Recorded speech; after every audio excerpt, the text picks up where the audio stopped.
Kenapa pendidikan Kristen itu jauh lebih bagus daripada pendidikan Islam yang ada di Indonesia? Sebenarnya ya, masalah pendidikan Kristen lebih bagus atau lebih baik daripada pendidikan Islam di Indonesia itu sudah banyak yang bahas ya, sudah banyak banget yang bahas di media sosial. Tapi di video ini saya akan bahas dengan sudut pandang yang berbeda. Jadi kita akan fokus ke universitas Kristen versus universitas Islam di Indonesia. Mana yang lebih bagus? Menurut data ya, 10 universitas terbaik swasta di Indonesia itu rata-rata yang punya nonis. Saya tidak bermaksud untuk membentur-benturkan ya antara nonis sama Islam ya. Saya tidak berusaha membentur-benturkan, tapi berdasarkan data, saya bicara by data. Jadi di antara sahabat yang nonton video ini kalau misalnya mau bantah, bantah dengan data ya. Terbiasa berbicara dengan data. Jadi ini bukan asal bacot gitu, tapi by riset, by data. Kalau kita perhatikan di Indonesia misalnya, 10 sekolah atau perguruan tinggi terbaik itu rata-rata dimiliki oleh nonis. Dan mayoritas yang paling terbaik itu adalah sekolah Kristen. Kita ambil contoh misalnya seperti BINUS. Yang punya BINUS itu siapa sih? Ya, ownernya pasti nonis lah. Dan dosen-dosen sana juga banyak juga yang nonis ya. Kemudian sekolah Katolik atau Universitas Katolik Atmajaya. Ya, ada banyak tuh ya. Petra dan lain sebagainya. Ada universitas-universitas di Indonesia yang menempati urutan teratas universitas swasta terbaik di Indonesia, yaitu rata-rata dimiliki oleh nonis, dan mahasiswa-mahasiswa di sana juga kebanyakan nonis ya. Ada juga yang Islam tapi kebanyakan nonis. Ya. Tapi saya tidak menutup kemungkinan ya, atau tidak menutup data bahwa Universitas Muhammadiyah juga sebenarnya ada yang bagus kok. Ya, ada kok yang bagus ya. Tapi rata-rata, kita ngambil rata-rata ya. Universitas terbaik di Indonesia swasta itu adalah Universitas Kristen. Nah, yang jadi pertanyaan, why? Kenapa bisa seperti itu? Apa yang jadi permasalahannya? Kok bisa? Dan di video ini saya akan menjelaskan secara detail ya. Anda beruntung nonton video ini karena apa? Karena kalau Anda punya rencana bikin usaha atau mendirikan sekolah, terutama sekolah universitas tinggi, maka Anda sangat beruntung ya. Karena ini juga sebagian berdasarkan pengalaman saya pribadi ya. Apa alasannya? Kenapa agama Kristen itu atau sekolah tinggi agama Kristen itu lebih baik daripada sekolah umat Islam? Salah satu alasan yang paling mempengaruhi kenapa saya mengatakan bahwa sekolah Kristen atau universitas Kristen itu lebih baik daripada universitas Islam yang ada di Indonesia. Salah satu alasan yang paling mempengaruhi itu adalah karena guru-guru ya, kalau saya perhatikan guru-guru di universitas Kristen itu ada banyak saya perhatikan ya, saya temui orang-orang yang beragama Islam ya. Tapi kalau di universitas-universitas milik Islam, mohon maaf ya, nggak semuanya tapi ya, tapi rata-rata saya melihatnya jarang-jarang kok ya. Mungkin kalaupun ada 1 dari 1.000 orang ya, dosennya, gurunya itu yang beragama Kristen atau nonis gitu. Jarang-jarang, sangat jarang. Jadi mayoritas guru di universitas Islam itu ya dari Islam juga. Padahal kan pelajaran daripada universitas di Islam itu kan nggak semuanya pelajaran agama ya. Ada pelajaran umum seperti pelajaran-pelajaran bahasa Indonesia, matematika, dan sebagainya ya. Kalau nggak salah itu di semester awal itu ada itu ya, beberapa SKS gitu.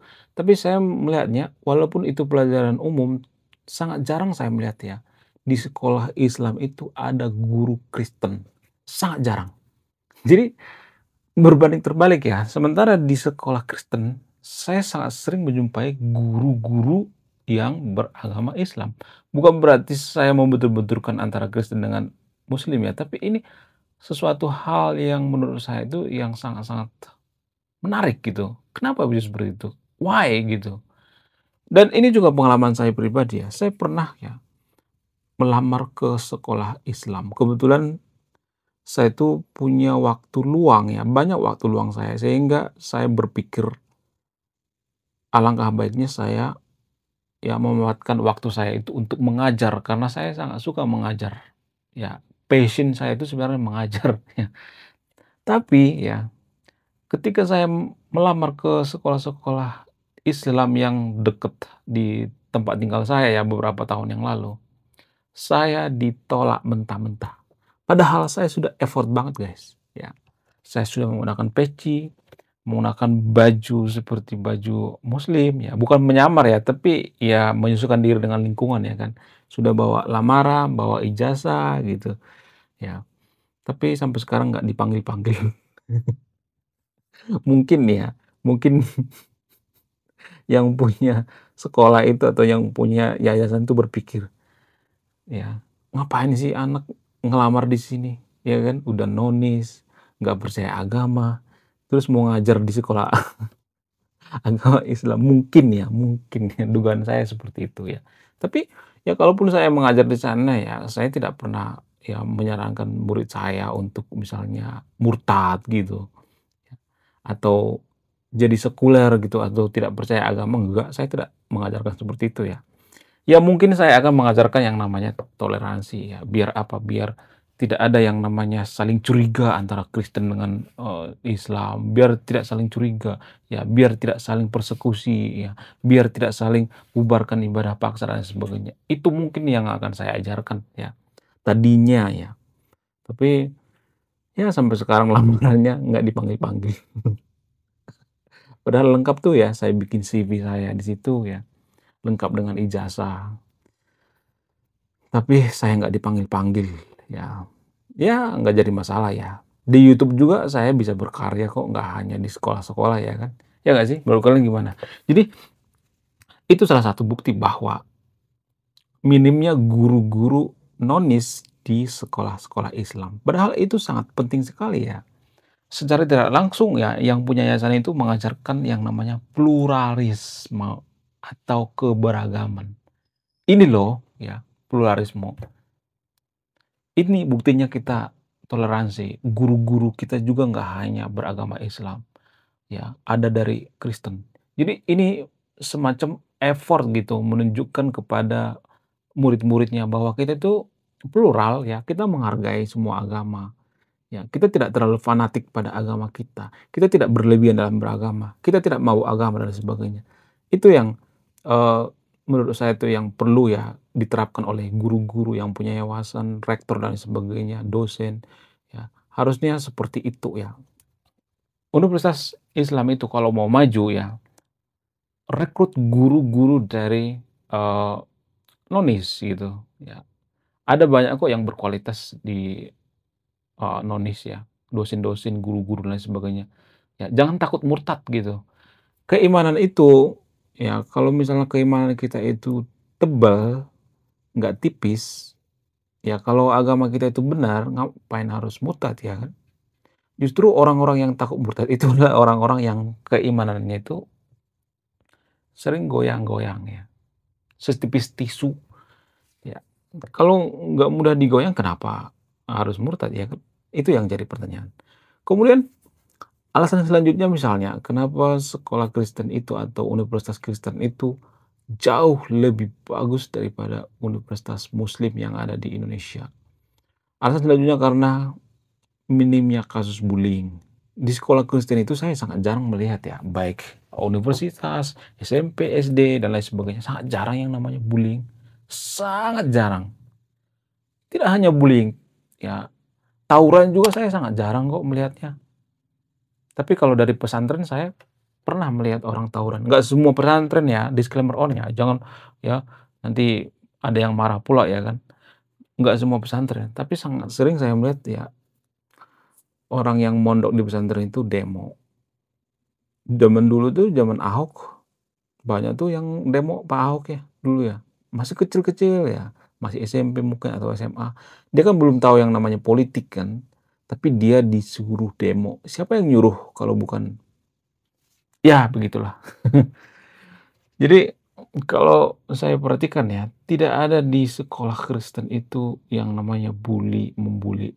Kalaupun ada mungkin sangat jarang sekali ya, persentasenya sedikit sekali. Karena apa? Karena dalam sekolah Kristen itu diajarkan yang namanya disiplin. Bahkan kalau macam-macam langsung dikeluarkan. Kemudian SPP-nya juga, eee, gede. Jadi kalau misalnya nih disekolahkan di sekolah Kristen terus dia bandel apa segala macam, kan rugi kan, iya nggak sih? Jadi menurut saya pribadi ya, ini semacam rahasia ya.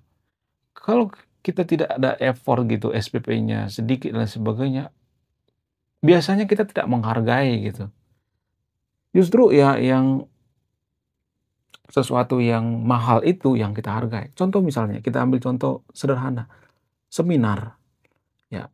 Jadi kalau kita misalnya mengadakan seminar itu, kalau tiketnya cuma 10.000 atau goceng gitu tiketnya, cenderung orang tidak menghargai. Tapi kalau tiketnya 5 juta, 50 juta, 100 juta, orang-orang akan sangat-sangat ini ya, sangat menghargai gitu. Kan rugi ya kalau misalnya nih beli tiket untuk, seminar itu sampai 50 juta, terus kita nggak datang, kan rugi banget ya. Tapi kalau misalnya tiketnya cuma goceng doang kan, ya nantilah ya, ya nantilah, gampanglah ya, digampangin karena apa? Karena murah. Jadi sesuatu hal yang mudah didapatkan itu akan mudah hilang dan tidak melekat di pikiran kita. Sekolah juga seperti itu, universitas juga seperti itu kok ya. Di BINUS kita ambil contoh misalnya, BINUS Atmajaya itu aduh gila-gilaan, SPP-nya gila-gilaan. Di Universitas Telkom, ya salah satu universitas swasta terbaik di Indonesia, BINUS, ya Atmajaya, Petra, Telkom, SPP-nya itu gila-gilaan. Jadi ini lama saya pikirkan ya, kenapa justru universitas yang SPP-nya mahal itu lebih berkualitas dan lebih dihargai gitu, ya. Mungkin faktornya ya karena effort ya, jadi ada harga, ada kualitas ya. Sementara ya kalau ya mohon maaf ya, sekolah Islam itu nggak terlalu mahal ya, mungkin harus dimahalin dulu kali ya, sehingga apa, sehingga murid-muridnya itu nggak ada yang namanya tawuran, demo, dan sebagainya, nggak buang-buang waktu gitu. Mereka fokus belajar, belajar, dan belajar. Kemudian apalagi? Integritas, kejujuran. Jadi berdasarkan data dari ICW tahun 2023, sekitar kurang lebih 150 kasus suap menyuap di Universitas Indonesia. Nah, ajaibnya di sekolah-sekolah swasta seperti BINUS, ya, Atmajaya, Petra, dan sebagainya, sangat jarang saya melihat kasus suap menyuap, sangat jarang sekali. Kalau misalnya ada, coba tunjukin datanya, sangat jarang sekali. Kenapa bisa seperti itu? Ini namanya integritas, bukan berarti saya memuji-puji Kristen ya. Kalau benar ya benar, kalau salah salah gitu. Ya kalau sekolah Kristen itu nggak bagus gitu menurut data, ya saya nggak akan mengatakan bagus ya. Ngapain saya Eee, menggembor-gemborkan, mengglorifikasi, nggak ada gunanya juga kan. Jadi kebetulan saya fokus bahas tentang kritik dan masalah universitas yang ada di Indonesia. Karena ini sangat penting sekali ya, untuk apa, untuk kemajuan suatu bangsa. Selain agama, pendidikan juga sangat mempengaruhi kemajuan suatu bangsa. Jadi kalau saya perhatikan ya, masalah integritas itu lebih berintegritas saya melihatnya sekolah-sekolah Kristen daripada sekolah-sekolah agama sebelah ya. Karena apa? Karena mereka menjunjung tinggi yang namanya kejujuran. Jadi secara tidak langsung guru mencontohkan kejujuran kepada muridnya, bukan mempertontonkan. Sementara di agama sebelah, kalau kita perhatikan malah mempertontonkan. Ya, kalau nggak muridnya diperkaos, ya, dibully, ada banyak masalah ya. Tapi nggak jadi masalah ya, agama Kristen juga seperti itu kok ya. Zaman dulu ya, waktu di Eropa. Cuman sekarang Kristen itu berbenah ya, berorientasi pada pendidikan. Makanya kalau kita jeli, kalau kita perhatikan, justru sekolah Kristen itu lebih banyak di Indonesia daripada gereja.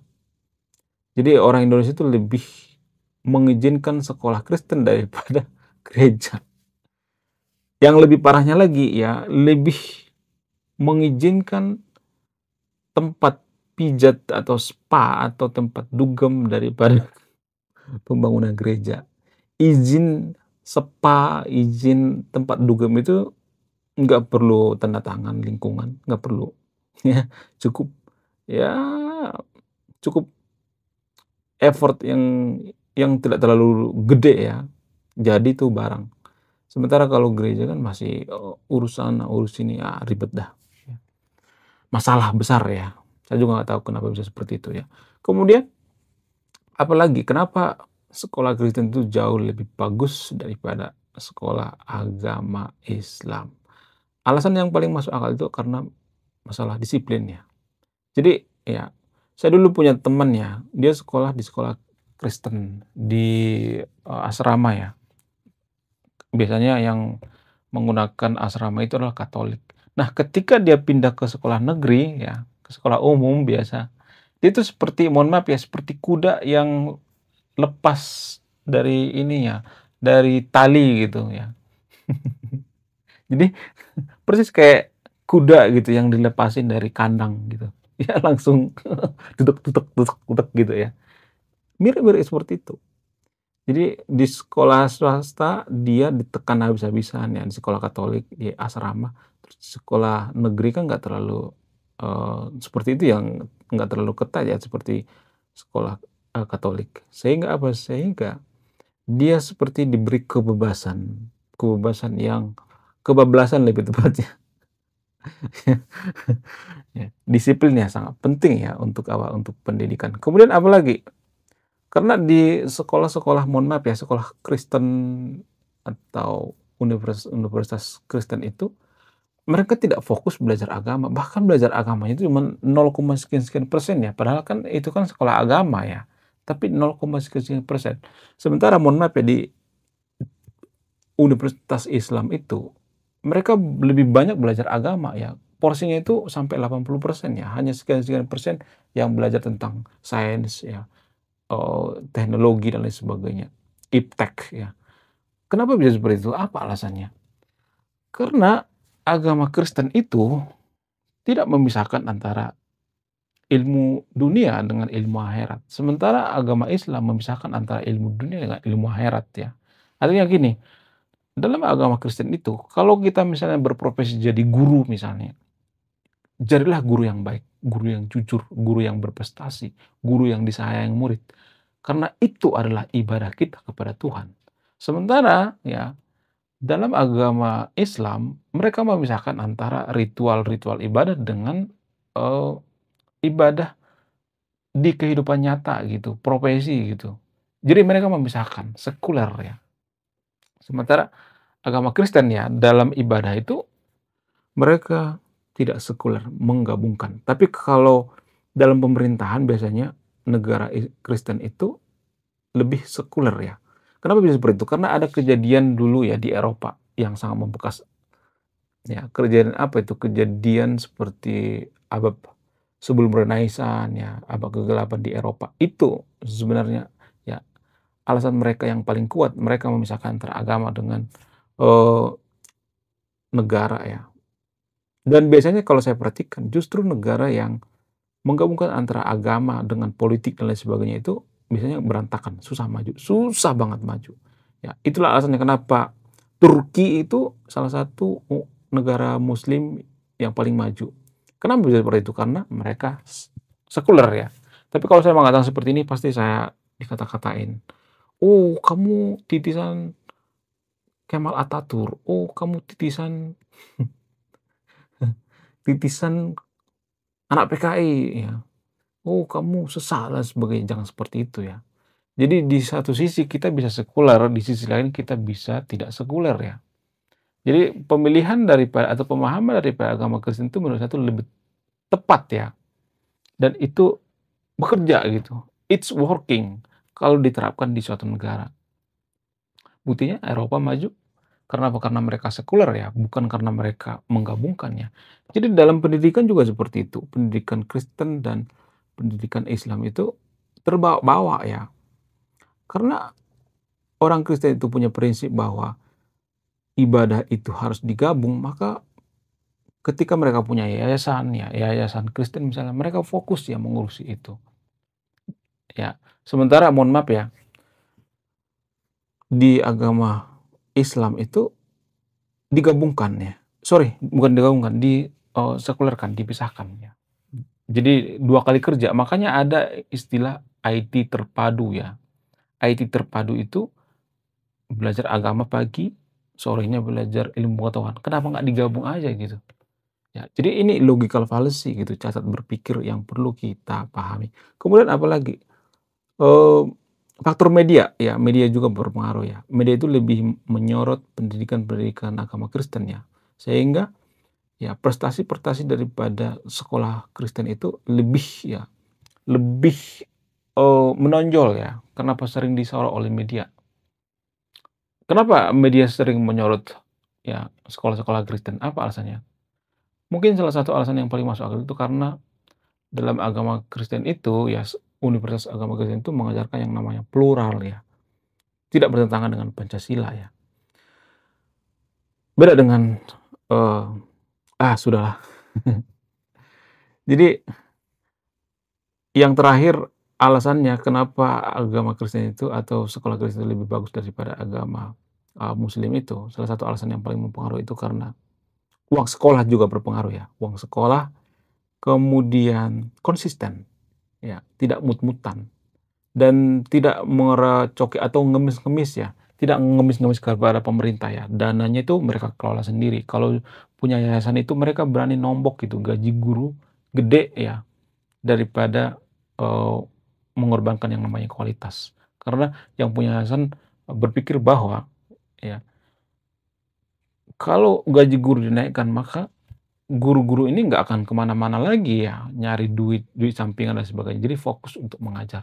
Itu pola pikir daripada, eee sekolah-sekolah Kristen yang ada di Indonesia. Oke, sekian videonya. Terima kasih sudah menyimak dan memahami. Saya Roy Konoha, salam rasional.